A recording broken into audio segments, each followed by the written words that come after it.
बच्चों, तो आज क्लास 12th मैथ्स में हम आगे कंटिन्यू करते हैं। हम चैप्टर 11 3D ज्योमेट्री कर रहे थे। प्रीवियस वीडियो में हमने पढ़ा था कि एंगल बिटवीन टू लाइंस, अगर दो लाइंस हमारे बीच में तो उनके बीच में एंगल cos थीटा जो होता है वो होता है a1a2 plus b1b2 plus c1c2 under root में a1 square plus b1 square plus c1 square under root में a2 square plus b2 square plus c2 square, इसका मॉड्यूलस। ठीक है, अब आगे कंटिन्यू करते हैं हम। अगर दो लाइंस परपेंडिकुलर होंगी, ठीक है, कोई भी दो लाइंस उनके बीच का एंगल अगर 90 डिग्री है तो उनके जो डायरेक्शन रेशोज़ हैं उनके मल्टीप्लिकेशन का सम क्या हो जाएगा, ज़ीरो। ठीक है, a1a2 plus b1b2 plus c1c2 is equals to zero. और अगर दो लाइंस पैरेलल होंगी तो उनके डायरेक्शन रेशोज़ आपस में प्रोपोर्शनल होंगे। That means a1a2 is equals to b1b2 is equals to c1c2। तो अगर हमें डायरेक्शन रेशोज़ गिवन हैं किसी भी दो लाइंस के तो हम एंगल निकालेंगे cos थीटा वाले फार्मूले की हेल्प से।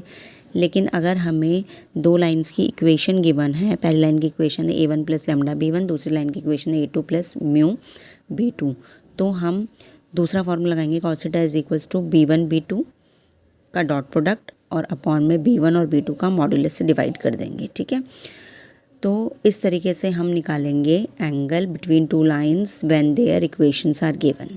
क्लियर? और अगर डायरेक्शन रेशोज़ गिवन है तो इस फॉर्मूले से निकालेंगे। अब नेक्स्ट टॉपिक है हमारे पास distance between two skew lines. अगर हमारे पास दो स्क्यू लाइंस हैं तो उनके बीच की डिस्टेंस हमें निकालनी है कि उनके बीच में डिस्टेंस कितनी है। तो हमारे पास दो लाइंस हैं a1 प्लस लैम्डा b1, ठीक है, दूसरी लाइन की इक्वेशन है a2 प्लस म्यू b2। इनके बीच की डिस्टेंस निकालें। डिस्टेंस का फॉर्मूला है b1 b2 का क्रॉस प्रोडक्ट करेंगे और डॉट प्रोडक्ट करेंगे a2 माइनस a1 के साथ। क्लियर? और नीचे आएगा b1 b2 के क्रॉस प्रोडक्ट का मॉड्यूलस। तो ये है distance between two skew lines. उसके बाद ये तो वेक्टर फॉर्म में हो गया। कार्टेशियन फॉर्म में ये फॉर्मूला है हमारे पास कार्टेशियन फॉर्म के लिए कि अगर हमारे पास कार्टेशियन फॉर्म में हमें निकालना है डिस्टेंस बिटवीन टू लाइंस तो आप इस फॉर्मूले से निकालेंगे। नेक्स्ट है हमारे पास distance between two parallel lines. वो थी दो स्क्यू लाइंस के बीच की डिस्टेंस, अब ये है दो पैरेलल लाइंस के बीच की डिस्टेंस। अगर दो लाइंस आपस में पैरेलल होती हैं तो उनके b1 b2 जो होंगे वो डिफरेंट नहीं होंगे, वो सेम ही होंगे। ठीक है, मान लीजिए कि ये दो लाइन से ये आपस में पैरेलल है। फर्स्ट लाइन है L1 लाइन और ये क्या है L2 लाइन है। दो लाइंस आपस में पैरेलल हैं तो इन L1 लाइन जिस पॉइंट से पास कर रही होगी वो पॉइंट गिवन होगा, दैट मीन्स a1 गिवन होगा। L2 लाइन जिस पॉइंट से पास कर रही होगी वो पॉइंट a2 गिवन होगा। पॉइंट्स तो डिफरेंट होंगे। L1 लाइन किसी b वेक्टर के पैरेलल है तो L2 भी तो क्या होगी, उस b वेक्टर के पैरेलल होगी ना। That means parallel vector L1 और L2 दोनों के लिए क्या होगा, सेम होगा, तो इसलिए b1 b2 डिफरेंट नहीं होंगे। क्लियर? तो डिस्टेंस फार्मूला जो होगा बिटवीन टू पैरेलल लाइंस वो होगा, यहाँ पे b1 क्रॉस b2 नहीं आएगा जैसे ऊपर वाले फार्मूले में आता है, सीधा एक b आएगा cross product a2 minus a1 के साथ और नीचे मॉडुलस आएगा b का। अब इसके आगे हम कुछ इंपॉर्टेंट क्वेश्चंस करेंगे जो इन फार्मूले में बेस थे। कॉन्सेप्ट हमने 11.2 के कंप्लीट कर लिए हैं। आगे हम क्वेश्चंस करेंगे। एक्सरसाइज 11.2 का सेकंड क्वेश्चन करते हैं। हमें ये करना है show that the line through point, ठीक है, जो लाइन है वो इन दो पॉइंट से पास हो रही है, दूसरी जो लाइन है वो इन दो पॉइंट से पास हो रही है। हमें शो करना है कि जो लाइन इन दो पॉइंट से पास हो रही है और जो लाइन इन दो पॉइंट से पास हो रही है they are perpendicular to each other. हमें परपेंडिकुलर शो करना है। तो हमें पता है कि अगर दो लाइंस परपेंडिकुलर होंगी आपस में तो उनके डायरेक्शन रेशोज़ का मल्टीप्लिकेशन क्या हो जाएगा, मल्टीप्लिकेशन का सम ज़ीरो होगा। यह फॉर्मूला हमने पढ़ा है। तो हम क्या करेंगे, दोनों लाइंस के डायरेक्शन रेशोज़ निकाल लेते हैं। तो पहली लाइन जो है वो इस पॉइंट से पास कर रही है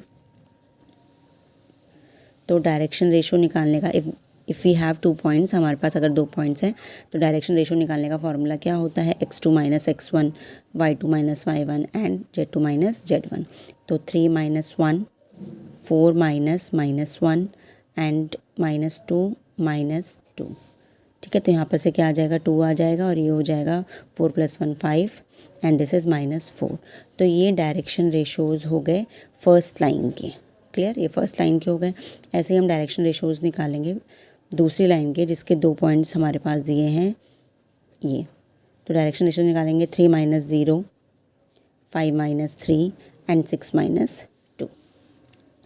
तो क्या आ जाएगा, यहाँ पे 3 आ जाएगा, यहाँ पे 2 आ जाएगा और यहाँ पे 4 आ जाएगा। तो ये डायरेक्शन रेशोज़ हो गए सेकेंड लाइन के।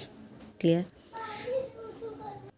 That means this is a1 b1 c1 direction ratios of first line, this is a2 B2 and C2 direction ratios of second line.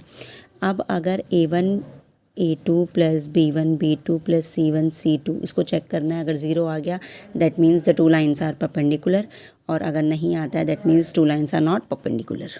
तो चेक कर लेते हैं।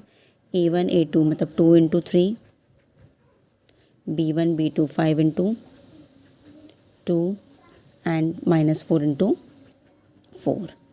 तो 2 3 जा 6, 5 2 जा 10 एंड दिस इज़ -16। तो 6 + 10 16, -16 is equals to 0, that means these two lines are perpendicular. तो बस हमें यही शो करना था। नेक्स्ट क्वेश्चन इस एक्सरसाइज का 6th क्वेश्चन है। 6th क्वेश्चन में क्या बोला है, find the Cartesian equation of the line. हमें कार्टेशियन इक्वेशन निकालनी है लाइन की, which passes through the point, जो इस पॉइंट से पास कर रही है, and parallel to the line this, और इस लाइन के पैरेलल है। अगर हम कार्टेशियन इक्वेशन की बात करें लाइन की, तो वो होती है x minus x1 upon a is equals to y minus y1 upon b is equals to z minus z1 upon c। तो ये कार्टेशियन इक्वेशन होती है लाइन की, जिसमें हमारे पास x1 y1 z1, ये मैंने आपको बताया था, ये पॉइंट होता है जिससे लाइन पास करेगी, एंड a b c ये पैरेलल वेक्टर होता है जो कि लाइन के पैरेलल होगा।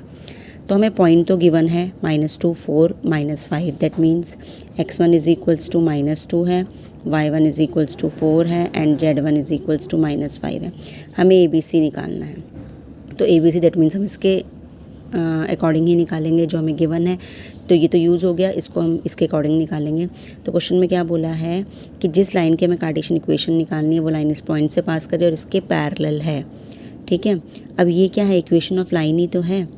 तो ये इक्वेशन ऑफ लाइन है, इसको अगर हम इससे कंपेयर करें तो इक्वेशन ऑफ लाइन के ये तो क्या हो जाएंगे, पॉइंट्स हो जाएंगे जिससे वो पास कर रही है, और 3 5 6 क्या हो जाएंगे, उसके पैरेलल वेक्टर। ठीक है, तो अब हमें क्या बोला है कि ये जो लाइन है इसको L2 लाइन मान लो, और जो हमें लाइन की कार्टेशियन इक्वेशन निकालनी है उसको L1 लाइन मान लो। तो L1 लाइन किसी पॉइंट से पास कर रही है, जो हमारे पास आ जाएगा पॉइंट -3 4 और -8। ठीक है, उससे हमें कोई मतलब नहीं है। और L2 लाइन की बात कर रही हूँ मैं। L2 लाइन इन पॉइंट से पास कर रही है, और L2 लाइन जो है 3 5 6 के पैरेलल है। 3 5 6 के पैरेलल है L2 लाइन। क्लियर, क्योंकि नीचे क्या होते हैं, ABC होते हैं। ठीक है, अगर हम इससे कंपेयर करेंगे, ये क्या है, इक्वेशन ऑफ लाइन है दूसरी लाइन, और L1 की कार्टेशियन इक्वेशन हमें निकालनी है। L1 लाइन इस पॉइंट से पास कर रही है, तो हमें पॉइंट तो मिल गया, हमें L1 लाइन के ABC मिल जाएंगे। तो हम यहाँ पुट करके क्या कर लेंगे, कार्टेशियन इक्वेशन ऑफ लाइन निकाल लेंगे। ठीक है, तो हमें पॉइंट मिल गया है, L2 लाइन की हेल्प से हम उसका पैरेलल वेक्टर निकालेंगे। जो L1 लाइन है वो इस लाइन के पैरेलल है, जो L1 लाइन है वो L2 लाइन के पैरेलल है।